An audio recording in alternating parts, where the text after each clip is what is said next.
Hello and welcome to the Talk Football podcast.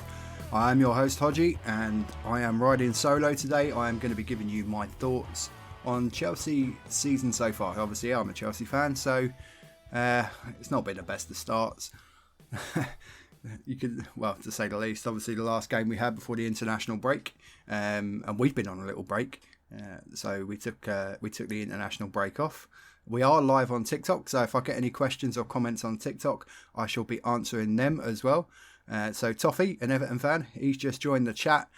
So good morning, Toffee. Hope you're well, and I hope you're looking forward to this Super Sunday's worth of football. So right, we're going to get on to talk about Chelsea. So obviously the first game of the season, Liverpool looked promising. 1-1 draw. Yet again, similar kind of problems really. A little bit shaky at the back, but I'm expecting that because we've got some young defenders, and obviously we've got an extensive injury list, which I'm going to go into shortly. So yeah, I mean, now the whole of pre-season, now Chelsea fans, particularly my friends over at Two Blues, the whole of pre-season, albeit we had other players available that are not at the moment, we played a back four. And then we had 4 or 5 attacking players on there. But since the start of the season, Poch has persisted with this 3 at the back formation, with Gusto kind of dropping in when needed, Chilwell pushing up on the left wing, and the only real sort of like attacking players that we've kind of been starting with is Sterling and Jackson really. And albeit we've had a lot of possession, a lot of football, a lot of the ball rather, we've not really created a lot of goal chances, hence why we've had the results that we have. So yeah, obviously 1-1 against Liverpool with some promising signs. We followed that up with obviously the 3-1 defeat, and yet again same formation, followed it up with a 3-1 defeat at West Ham. But yet again we created chances, but you've got a young striker in Jackson, but we're not really giving him service. And whole of pre-season it was all about his hold-up play, his running in behind into the channels. Now if we're not going to do that with him, the young guy, he's not going to score goals. He's got one so far, and we need to create more chances for him, so we need more attacking players on the pitch. We follow that up with obviously the 3-0 win against Luton, but you have to take that into consideration of what it is. Luton newly promoted, and Luton troubled us. They could have had a couple of goals themselves. So yet again, those old defensive frailties from last season are all still there, particularly set pieces. We look really, really shaky from set pieces. And although Poch has taken quite a lot of criticism, some of it probably rightly so, in my opinion, I think let's go into the injury list, because obviously I think this plays a lot of part of it, and this is probably why we have to give Poch time, because he's really been dealt an iffy hand. So let's go through the injuries. You've got Fofana, ACL, and Nkunku, knee injury. Chukwuemeka, we lost him to an injury after he scored a great goal against West Ham. And Broja, he's almost back, but he ain't quite there. He's out. So, Chalobah, he's nearing a return, but it doesn't seem like Poch really fancies him anyway, so perhaps he won't get a look in terms of first team football anyway. Reece James, yet again, he's getting back into the training, but still out injured. Mudryk is now out as well.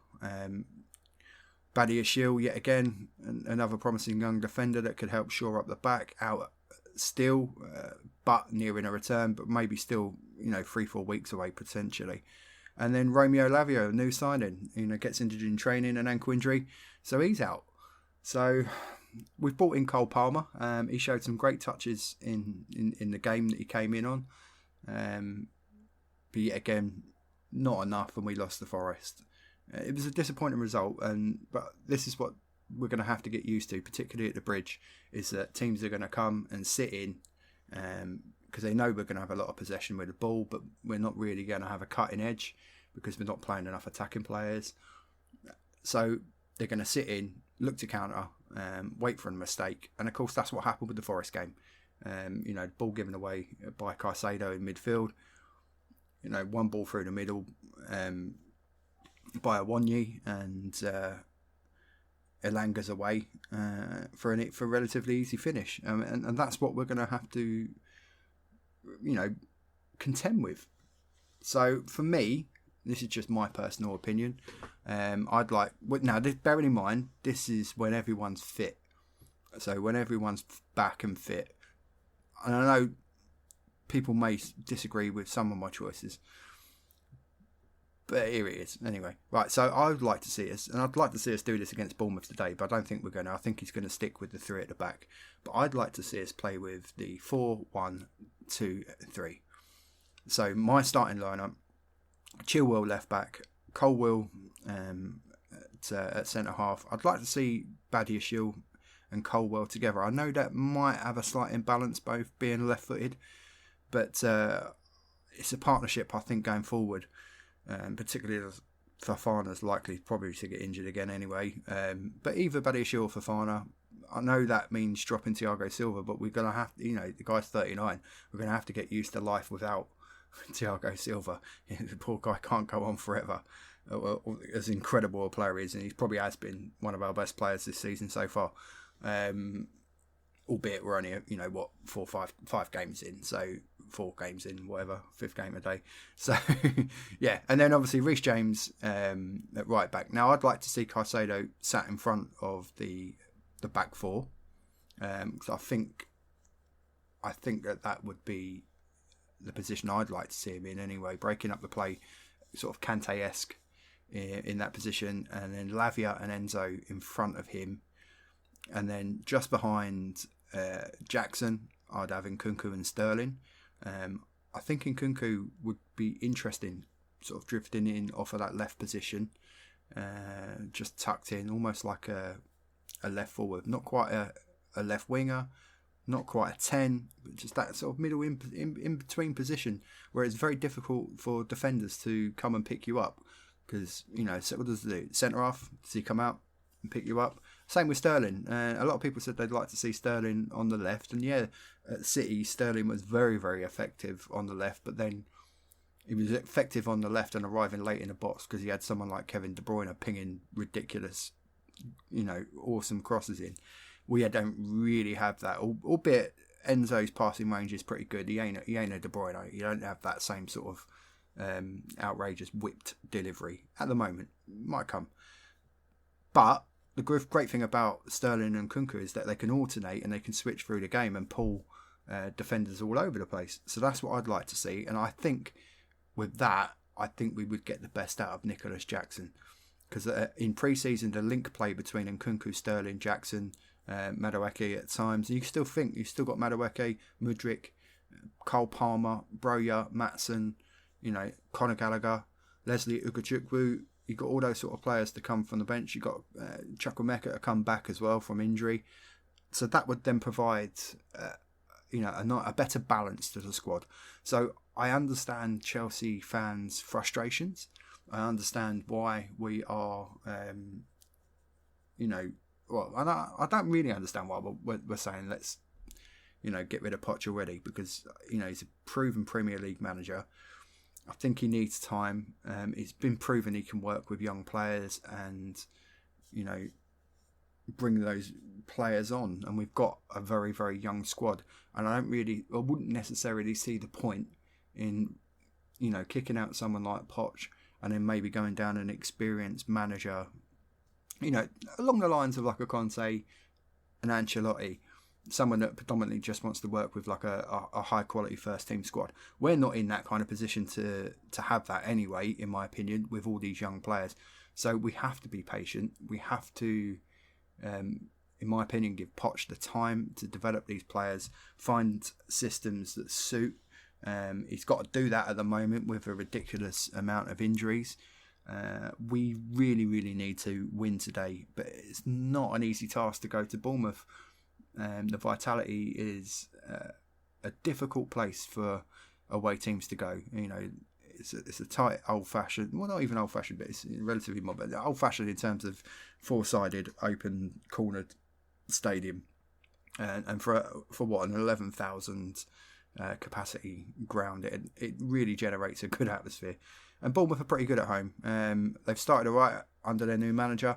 I initially thought that they would probably struggle, and I would have had him down as one of the favourites, probably go early doors. But they actually haven't done too bad at all, really. So I think it'll be a tough game today, and we'll just have to wait and see. We're only an hour and a half away from kickoff. So it'll be interesting to see in the next half hour what team news comes up, and we'll have a look at that.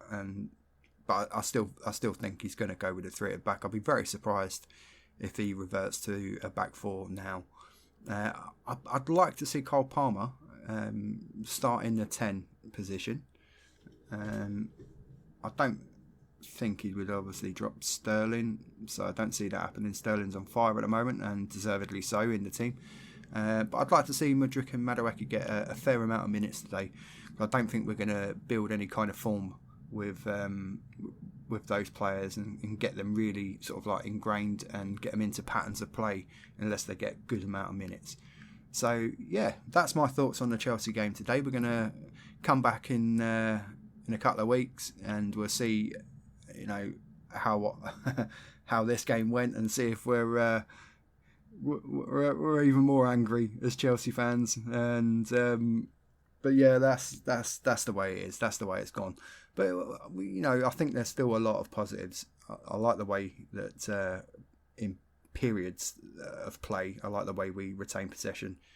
We just need to find a bit more of a cutting edge, and I think that comes with having 1 or 2 more attacking players on the pitch. So I'd like Poch to just be a little bit braver, go back to the back 4, bring 1 or 2 more attacking players into the lineup, and I've no doubts that given time and once the quality players that we've got injured start coming back into the squad, I've no doubt that results will turn around. Right, so yeah, that's my thoughts on Chelsea. Looking ahead for the podcast coming up in episodes that we're going to be putting together, I'm hoping that I'm going to be joined by some fans from a few different clubs. I've got potentially a couple of West Ham fans that are going to be coming on the pod to give their thoughts on the season so far, adapting to life without Declan Rice and the new signings that they've brought in. I thought they did really well against Manchester City yesterday. I thought they gave them a really good game, and on another day they could have had 1 or 2 more goals. Ederson made some cracking saves, as did Areola. So hopefully we'll be speaking to them. We've also got a grassroots special where I'm going to be talking to a couple of grassroots clubs. I'm not going to mention their names right now, but hopefully you'll see that when we've got the episodes recorded. Fingers crossed I can get that sorted for next weekend. Potentially 3 new episodes being recorded on Friday, Saturday, Sunday next week, and including a team from Scotland, a ladies team from Scotland. Hopefully, if we can get them on, I've got to speak to them and speak to the coach to try and arrange a time, and that would be brilliant if we can get them on. So this has been a very short episode, but it's just my thoughts on Chelsea so far. So this is season 4, episode 6, Talk Football Podcast, and don't forget to get in contact with the show. We are broadcasting this live right now on TikTok, so that video will be used and go up on the YouTube. So anyone wants to join the YouTube channel, you can go back and watch this.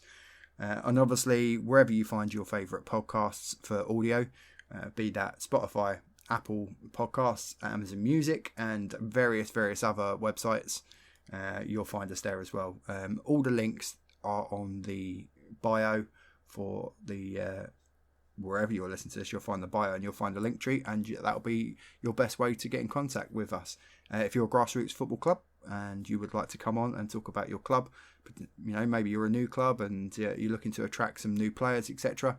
Little leagues, etc. Feel free to come on and get in contact with us and come on the show and tell us all about your club and your story, how you were formed, etc. And we will we'll have you on. We're more than happy to have you on. More than happy. So that's the end of this episode with me, your host Hodgie, and to all Chelsea fans out there, let's keep our fingers crossed for a positive result today. I'll be looking forward to catching up with the Blue Day podcasts, Two Blues, and to see what their thoughts are after today's game. So, and I'll be, speaking to them via their social medias, etc. And either commiserating as fellow Chelsea fans or rejoicing in a fantastic away win at Bournemouth. So yes, episode 6 done. See you on the next one. Thank you very much for joining me on Talk Football Podcast.